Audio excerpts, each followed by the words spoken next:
Good evening, good morning, good afternoon, or whenever you happen to be listening to this, welcome to the Film Realist Podcast, a film and TV podcast from a complete nobody that's hopefully for somebody. I'm your host, Kyle Naranya. Welcome. This is episode 3, where I will be reviewing Spider-Man No Way Home, the more fun stuff version. Now, that title is a mouthful, and I'm likely to mess it up as I review the film, but let's worry about that when we get into the review. Now, before getting into the review, a little bit of a history lesson. The year is 2019. Avengers Endgame is released, making over $2.5 billion. Second place all time in highest grossing films, with unadjusted for inflation. And was that enough for Marvel Studios? It wasn't. They wanted that top crown. They wanted to be the highest grossing film of all time, beating Avatar, a film, ironically, that Disney also owned after the purchase of 20th Century Fox.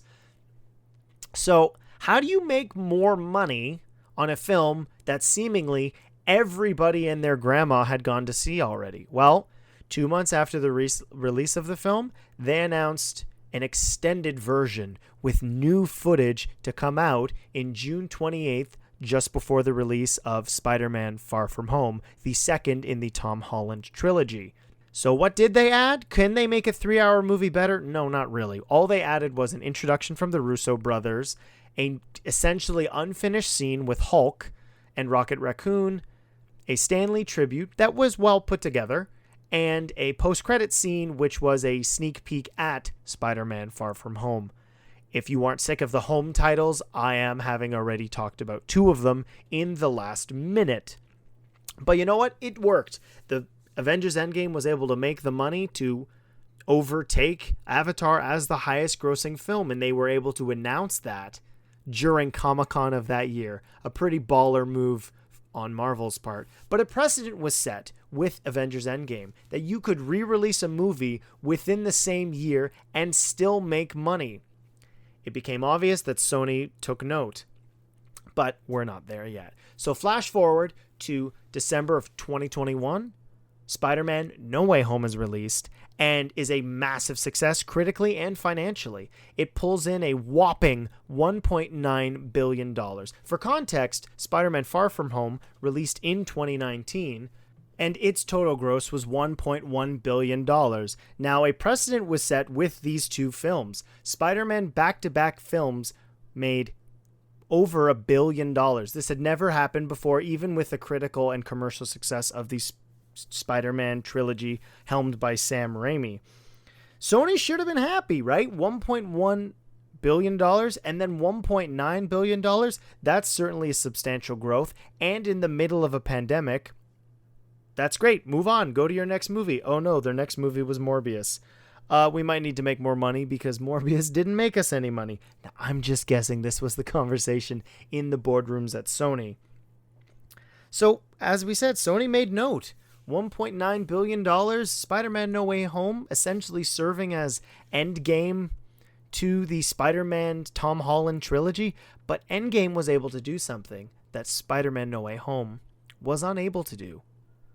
Break the $2 billion grossing number, which is a lot sexier than 1.9. Now, these numbers in general are ridiculously high, and people should just be happy with what they have. But you know what?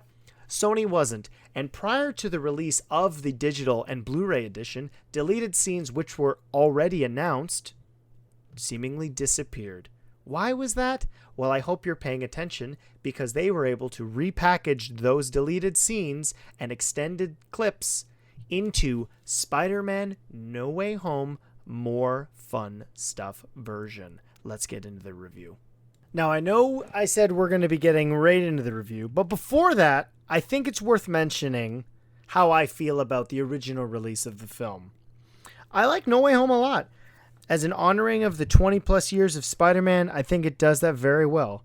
I believe that the film has several great performances in it. It is certainly Tom Holland's best performance as the web slinger. The villains are also great. Alfred Molina and Willem Dafoe feels like they're just continuations of their characters from Spider-Man 1 and 2, which is important because they should. And it proves what we've always known, that Willem Dafoe is much scarier without the goblin mask on. And the other Spider-Men, they are awesome. Toby feels exactly as he did back in the Sam Raimi trilogy, as a nerd with superpowers, pulled straight from the pages of Sam Raimi and Steve Ditko comic. Amazing Fantasy number 15. But the spectacular Spider-Man, the showstopper, is Andrew Garfield. I think he steals every scene he's in and has the best arc outside of Tom Holland's. I mean, it is Tom Holland's movie show. That makes sense. Well, I could nitpick how the Doctor Strange spell doesn't make any sense, or how the lighting in the film is atrocious at times. I saw this film originally in 3D and could not believe with how dark and incoherent it was when they were in the crypt under the Sanctorum. I couldn't see people's facial expressions. It was a mess. But I don't want to talk about that because that's not why we're here. We're here to talk about what's been added, what's been extended in the in the more fun stuff version. Similarly to Endgame, the first thing we see, even before the movie's actually started, is a introduction to the film from the three Spider-Men themselves, Peter 1, Peter 2, and Peter 3. And it's a funny little back and forth where Toby and Tom tell Andrew that they love him, obviously a reference to the climax of the film. So that was fun. The next couple editions, they might go unnoticed by somebody who's only seen the movie a couple of times, as we get extended interviews in Damage Control after everybody's been arrested without cause. And those are fun. I think the most notable part of the extension is a reference to the fact that a lot of Peter's early adventures in the Spider-Man trilogy are around New York monuments, which is pretty funny. The ferry, and then I guess the Washington Monument during the field trip of Spider-Man Homecoming. And there's a more serious conversation between the Damage Control agent and Aunt May. The biggest change, inclusion, I guess, would be an entirely new scene that actually includes Tom Holland's own brother. And it's really funny how this scene came to fruition in that they needed a robber to run out of a store and be hung upside down by Spider-Man. And Harry, who I believe actually works for Tom, heard Tom one day complaining about an entire days of wire work and said, "Your job is so easy, like, why do you complain about it?" And being the brother that he is, Tom was able to convince John Watts to cast Harry Holland as the robber, who, ironically, spends the entire day hung upside down. And Tom tells the story, I believe it was on Graham Norton, that his brother, after completing the scene, told him he was not allowed to, or he was now allowed to complain about the stress and amount of work wire work actually does take on your body. It's, if you've ever been in a harness, even for rock climbing, you know where Tom and Harry are now coming from. What's interesting about this scene is it's actually a lot of adults debating Peter's potential age. Is he mature enough to be a crime fighter? And or is he actually in on the crime with this person who Harry says, yeah, we know each other, and it's a fun nod that they're actually brothers. But what I liked about this scene was it adds more backstory into the paint throwing that does hit Peter's suit in the theatrical version. We do see Peter in the theatrical version of the film washing green paint out, and I believe a brief glimpse of this is seen where somebody says Mysterio was right and throws the paint on him. So we get to see what completely led to that sequence. One of my favorite additions to the film is more J. Jonah Jameson. There is a reason that they never recast J.K. Simmons, or they never recast the role of J. Jonah Jameson, because J.K. Simmons was so perfect in the original Spider-Man trilogy. So as opposed to going specifically into his additional segments, each segment is slightly longer, and some introduce different scenes of the film, which is something that I really liked. The next batch of additions are all around Peter's first day back at school. We see how Peter's relationships are different with a lot more of the students at Midtown High, as well as some of the staff. Hannibal Buress, obviously being a conspiracy theorist and believes that Mysterio was right, even eventually convincing or coercing Peter into showing him his ability to stick to a wall. And in between these segments, we actually get to see Betty Brant interview a bunch of notable characters throughout the run of the trilogy, including the teacher of the mathletes or whatever. She interviews Flash and his relationship with Peter about the book and mentions the fact that she's not in it, and a funny interaction between her and Ned, who did date very briefly during No Way Home.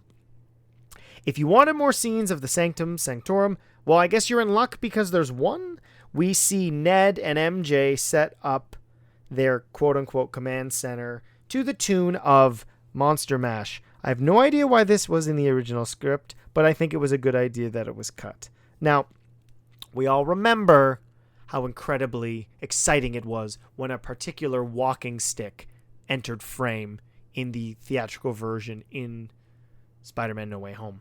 And fans, long-term fans of the MCU would know that that walking stick would have to belong to Charlie Cox, a.k.a. Matt Murdock. And he is in the movie more, only a minute more, as we see a scene with him defending Happy as Peter is taking the villains to Happy's, what does he call it? His spiritual oasis, which, again, is nice. I'm glad to see more Matt Murdock. I think he is on the Mount Rushmore of superhero castings as the Man Without Fear. It's just great to see him, and I'm looking forward to seeing more of him eventually in She-Hulk. As of recording, he hasn't shown up yet. I guess really brief spoilers. He hasn't shown up yet, but we do know he's going to be in the show. But yeah, he's in it for only another minute, so if you wanted more of Matt Murdock, you unfortunately don't really get it. Now, the biggest addition that I think actually is more fun, which is ironic given the title, and while the other content so far has been nice to the film, they are easy to see why they were deleted scenes and cut from the original run time of the film. They don't enhance anything really, and they're just more fun experiences in the world of the film and take less away from Peter's actual arc. And so the additions that I think are ultimately the best for the film is the longer conversations between the three Peters that takes place on the under construction Statue of Liberty. We see a discussion between Toby and Andrew on their run as crime fighters, and we get a longer discussion on how the organic web works with Toby's character, as he was the only version of Peter Parker to date that is capable of organic webbing, as the other two obviously have to make their webs and use mechanical web shooters. Sony even wisely uses one of the lines from this new interaction where Andrew Garfield says that we should do this again, and he jokingly asks for Toby's number. It says, no, I'll get it later. I thought that was very funny. And the last addition is a new post-credit scene replacing the trailer for the Doctor Strange in the Multiverse of Madness, and it is a montage video of the three Spider-Man films, but from the perspective of different high school students. And funny enough, Peter is not in any of the shots, or he's obscured in some way. So that's it. There you have it. That is all the new footage. Now the question to be answered is it more fun? The answer is yes and no, I guess. It is more of the film. So if you want more of the film, there it is for you. But I don't think it's necessary to see. If Spider-Man No Way Home is a film that I thoroughly enjoyed in the theater. It plays to audiences. Now, funny enough, the theater that I saw only had 4 people in it, but I don't know how many people are racing to go and see this movie again, given how a significant amount of the fandom probably already has it on digital or Blu-ray or 4K. And hopefully these scenes eventually would be released with the update. This has happened before where newer versions of films have been added to pre-existing versions. I would really hope that Sony does not re-release this as a Blu-ray, given how bare minimum the Blu-ray extras / digital extras were, but I have no idea. As of recording, the film's only been out for 24 hours, so I have no idea. But that sums up all of the new additions. If that's something like you wanted to hear or see, great, here you are. I've told you what you've seen. Maybe you're grateful because that way you don't actually have to go and see the movie, but I enjoyed seeing it on the big screen again. Fortunately, currently cinemas in my area are running a celebration of some sort, so tickets were half price, which was not something I was going to complain about, but that sums it up. It's not a whole review of the film, more of how I felt about the additional scenes of the extended, more fun stuff version. Now, as opposed to getting into House of Dragon, which would be not typical given how we've only had one episode, I'm going to hold off until that season has finished, because Game of Thrones, at least in my perspective, requires more than one episode to really understand where the series is going, and more than one watch. Episode 1 I did watch twice to fully understand what was going on. Getting characters' names is also really important to understand who they're talking about when they may or may not be in the room. But before I end the episode, I did want to briefly talk about She-Hulk, which is significantly easier to absorb given how most of the episodes are at that sitcom length, which is about 22 to 24 minutes long. The post-credit scene seems to be blowing up on the internet right now, seeing She-Hulk twerk with Megan Thee Stallion. I'm going to be totally honest, I don't exactly know who that is. I'm not a big contemporary music fan. Most of the music I listen to is quite old, or I'm listening to Disney songs with my kids, or it's an audiobook. Because I don't give myself the time to read actual books. I listen to them because I drive around a lot for work. But She-Hulk, I'm enjoying a lot. I think it is that comedy in the legal areas of the Marvel Cinematic Universe that we have not been able to see yet. We briefly saw glimpses of that with the Daredevil Netflix shows, but clearly this is sliding into a different avenue. The Shapeshifter storyline I thought was fine.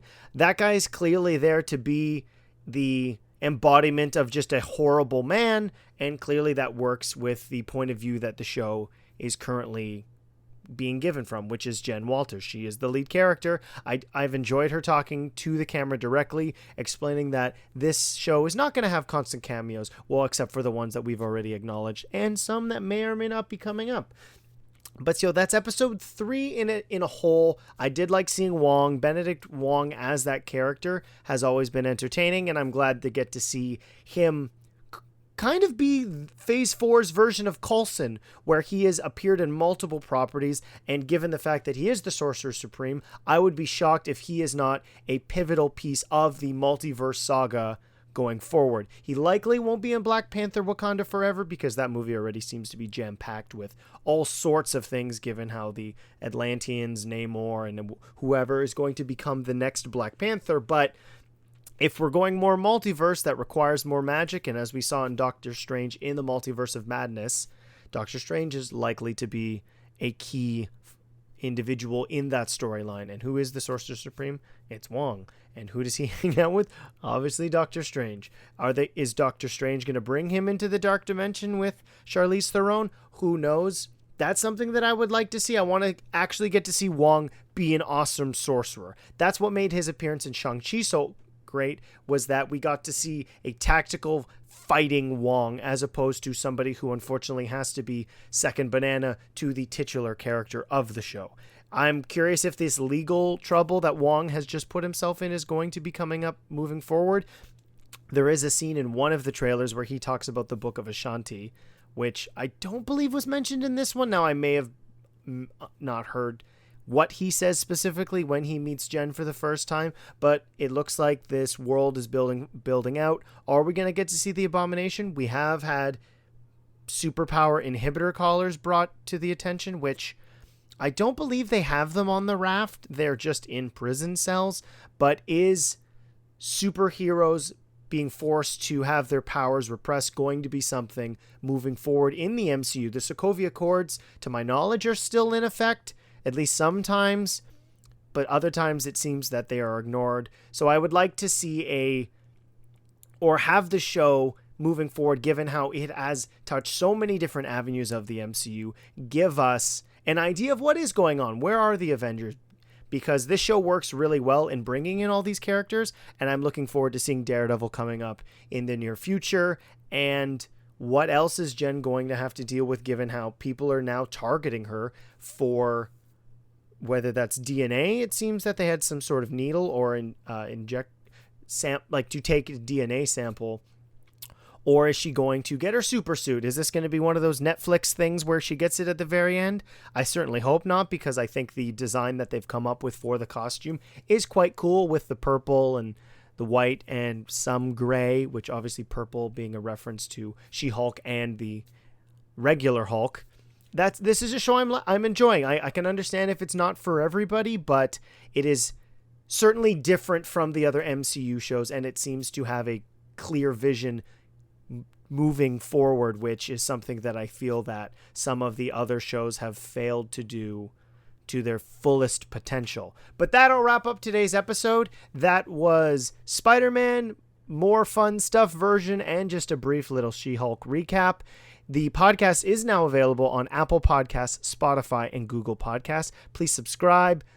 Leave a comment on the social medias. I'm at Kyle_Naranya, or you can go directly to the show. That's at Film Realists, Realists with 2 E's, and leave a 5-star review.